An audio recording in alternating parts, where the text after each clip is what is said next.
America is trapped in a war it cannot win, cannot stop, and cannot walk away from. And nobody is telling you the truth about why. What I am about to break down will change how you see every headline, every market move, and every dollar in your bank account for the rest of this decade. This is not politics. This is the financial architecture of your life being dismantled in real time. The United States is bleeding out in Iran, not just militarily, economically. The Pentagon burned through $5.6 billion in munitions in 48 hours. Billion. With a B, Tomahawk missiles that take years to manufacture were consumed in less than 100 hours. The war is costing roughly $1 billion a day. And here's what no one in mainstream media will say out loud. America cannot stop. Not because it does not want to, because the price of stopping is worse than the price of continuing. Imagine tomorrow the U.S. picks up the phone and calls Tehran. What does Iran demand? Full withdrawal from the Middle East. Permanently. Every base, every ship, every soldier, gone.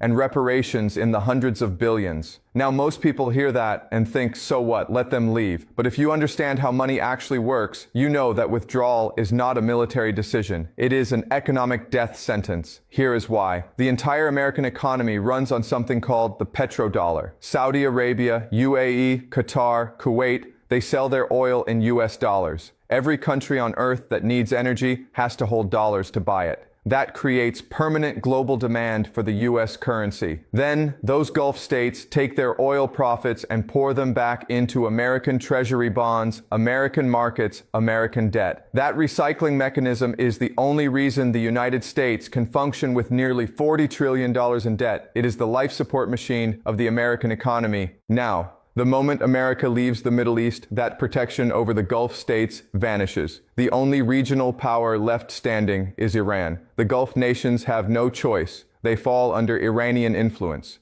And the second they do, there is zero reason to keep selling oil in dollars. Zero reason to keep recycling profits into American markets. The petrodollar dies. And with it, the entire foundation of American financial power. A country sitting on $40 trillion in debt with no mechanism to service it. That is not a recession. That is a collapse.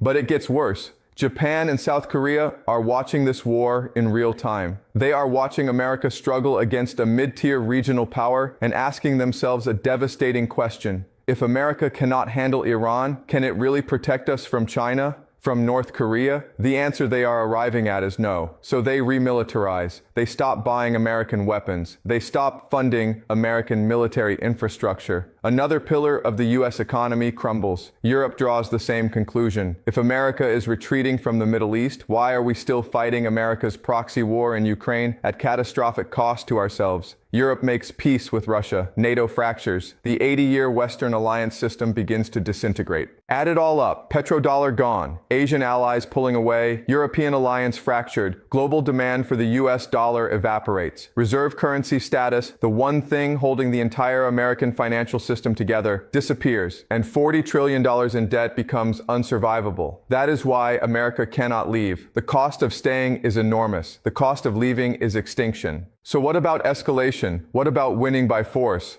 The talk right now is about ground troops. Marines taking Karg Island, where Iran exports 90% of its oil. Take the island, cut the revenue, bring Iran to its knees. It sounds decisive on television, but you can take an island and not hold it. Karg sits close to the Iranian coast. The moment Marines land, Iran hits it with drones, artillery, missiles. To protect the island, you need the coastline. To hold the coastline, you need the mountains behind it. And suddenly, you are inside Iran, fighting a land war in some of the most brutal terrain on Earth. That is mission creep. Vietnam started with 3,000 Marines. 4 years later, it was 500,000 troops. America is trapped. It cannot negotiate because the terms destroy its economy. It cannot withdraw because the chain reaction collapses its currency. It cannot escalate because escalation leads to another forever war. And it cannot stay indefinitely because every day costs $1 billion it does not have. This is not a military crisis. This is a financial crisis disguised as a war. And when you understand that, you understand why the wealthiest people in the world are not watching the battlefield.